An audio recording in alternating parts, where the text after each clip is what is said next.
A farmer drove to a neighbor's farmhouse and knocked at the door. A boy about 9 opened the door. "Is your dad or mom home?" said the farmer. "No, they went to town." "How about your brother, Howard? Is he here?" "No, he went with Mom and Dad." The farmer stood there for a few minutes, shifting from one foot to the other, mumbling to himself when the young boy says, "I know where all the tools are, if you want to borrow one, or I can give Dad a message." "Well," said the farmer uncomfortably, "no, I really want to talk to your dad about your brother Howard getting my daughter Susie pregnant." The boy thought for a moment, then said, "You'll have to talk to my dad about that. I know he charges $50 for the bulls and $15 for the pigs, but I have no idea how much he charges for Howard." A young couple met with their pastor to set a date for their wedding. When he asked whether they preferred a contemporary or a traditional service, both the bride and groom were curious as to what a contemporary service entailed. They weren't sure, so they promptly asked the pastor. "Oh, there aren't many differences at all, just a few minor details," replied the pastor. The couple preferred the sound of a contemporary wedding over a traditional one, so they decided to go ahead with it. On the big day, a major storm forced the groom to take an alternate route to the church. The streets were flooded, so he rolled up his pants legs to keep his trousers dry. When he finally reached the church, his best man rushed him into the sanctuary and up to the altar, just as the ceremony was starting. Upon seeing the groom, the pastor promptly told him, "Pull down your pants." Reverend, I've changed my mind," the groom responded. "I think I would prefer the traditional service."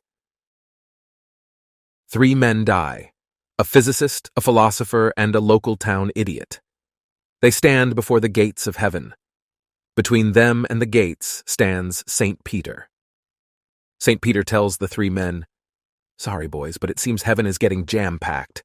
To let you in, you have to beat me intellectually, either through a form of a question or a challenge." The first to come forward is the physicist, and he tells St. Peter with great confidence, "Show me the entire mathematical markup of the Higgs boson."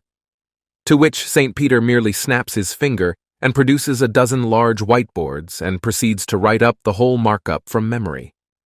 After careful examination, the physicist reluctantly agrees that he is correct, and with one snap of the finger, St. Peter sends him to the fiery gates of hell.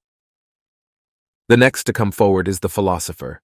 Thinking that the physicist made a grave mistake of challenging St. Peter with an empirical question, he decides to give a less than empirical challenge of his own. He tells St. Peter, "Show me all of the works of Socrates." He says with a smirk, knowing Socrates never wrote down his teachings, St. Peter would be hard-pressed on producing an answer. But despite this, St. Peter produces a stack of papers, and the philosopher reads it with great criticism. There are things there he had never even heard of, and questioned the paper's authenticity, to which St. Peter remarked, "Me and Socrates have chatted a lot ever since he got here." And with a snap of a finger, the philosopher was gone. Last to come forward is the local town idiot. The idiot asks St. Peter, "Could I give you a riddle instead?" And St. Peter replies, "Of course, love riddles," and the idiot proceeds. "What comes up a hill with 6 legs and comes down with 4, comes back up with 2 legs and back down with no more?" St. Peter ponders it for a good 5 minutes and arrives at no answer and tells the idiot, "Well, congratulations, you have left me dumbfounded." And with a snap of a finger, the gates of heaven opens up.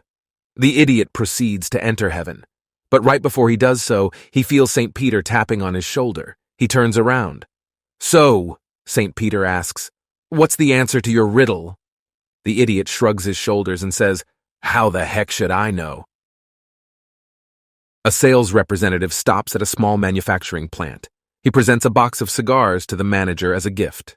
"No thanks," says the plant manager. "I tried smoking a cigar once, but I didn't like it." The sales rep shows his display case and then, hoping to clinch a sale, offers to take the manager out for a round of drinks. "No thanks," the plant manager replies. "You know, I tried alcohol once, but didn't like it." Then the salesman glances out the office window and sees a golf course. "I suppose you play golf," says the salesman. "I'd like to invite you to be a guest at my club." That's kind of you, but no thanks, the manager says. I played golf once, but I didn't like it. Just then, a young man enters the office. Let me introduce my son, Mike, says the plant manager. Let me guess, the salesman replies with a bitter smile. An only child? Tommy O'Connor went to confession and said, Forgive me, Father, for I have sinned. What have you done, Tommy O'Connor? I had sex with a girl. Who was it, Tommy? I cannot tell you, Father. Please forgive me for my sin. Was it Mary Margaret Sullivan? No, Father. Please forgive me for my sin, but I cannot tell you who it was. Was it Catherine Mary Mackenzie? No, Father, please forgive me for my sin. Well, then it has to be Sarah Martha O'Keefe. No, Father, please forgive me. I cannot tell you who it was. Okay, Tommy, say 5 Hail Marys and 4 Our Fathers, and you will be abolished of your sin. So Tommy walked out to the pews where his friend Joseph was waiting. What did you get? Asked Joseph. Well, I got 5 Hail Marys, 4 Our Fathers, and 3 good leads. A young farm boy accidentally overturned his wagon load of corn. The farmer who lived nearby heard the noise. Hey, Willis, the farmer yelled. Forget your troubles. Come in and eat dinner with us. Then I'll help you get the wagon back up. That's mighty nice of you, Willis answered, but I don't think Pa would like me to. Nonsense, come on, the farmer insisted. Well, okay, the boy finally agreed, but Pa won't like it. After a hearty dinner, Willis thanked his host. I feel a lot better now, but I know Pa is going to be real upset. Don't be foolish, the neighbor said with a smile.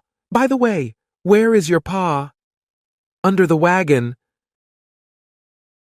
Josh was excited.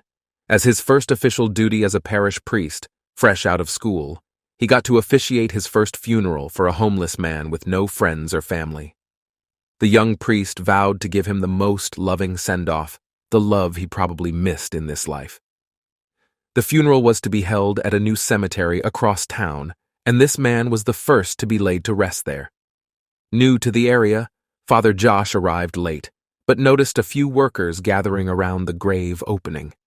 The young and enthusiastic priest poured out his heart and soul as he gave his sermon and recited the prayers. His voice was so evocative and powerful that he brought the cemetery workers to tears.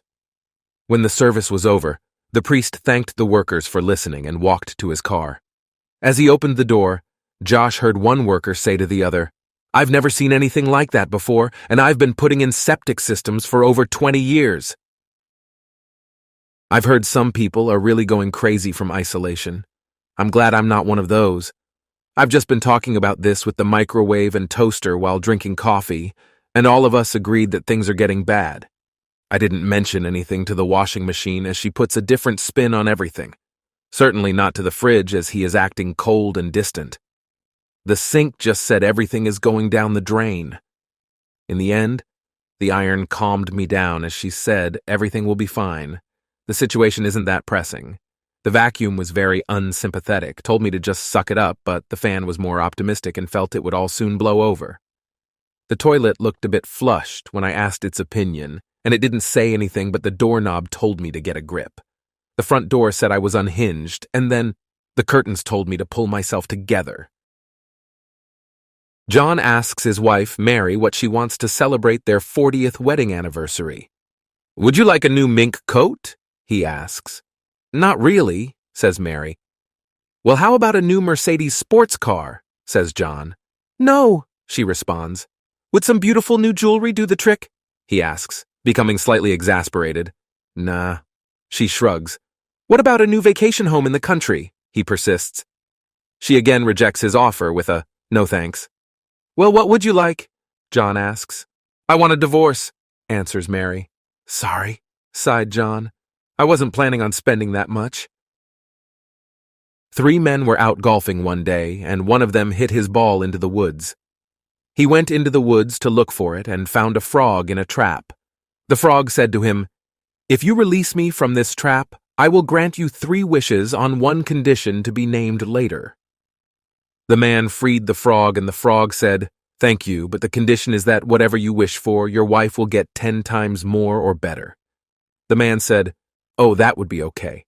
And for his first wish, he wanted to be the most handsome man in the world. The frog warned him, "You do realize this wish will also make your wife 10 times better looking and the most beautiful woman in the world, and that men will flock to her." The man replied, "That is okay, because I will be the most handsome man, and she will only have eyes for me." So, poof, he's the most handsome man in the world. For his second wish, he wanted to be the richest man in the world. The frog said, "That will make your wife 10 times richer, thus the richest person in the world." The man said, "That is okay, because what is mine is hers, and what is hers is mine." So poof, he's the richest man in the world. The frog then inquired about his third wish, and the man answered, "I'd like a mild heart attack."